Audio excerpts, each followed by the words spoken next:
Yang ketiga, agar daerah lain tidak tercemar dengan wabah tersebut, babi-babi yang dari Sumatera Utara itu tidak kita izinkan keluar. Kalau itu nanti kita izinkan keluar, dibawa keluar, babi yang ada di luar kena lagi.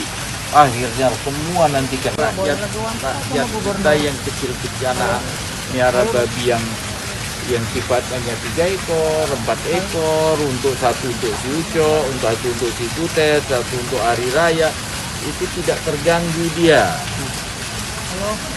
Jadi sama-sama kita cari cara solusi yang terbaik. Demo unjuk rasa tentang seks babi, Pak, tanggapannya gimana, Pak? Pak, mereka kan menolak wacana soal pemusnahan itu, Pak. Yang memusnahkan siapa?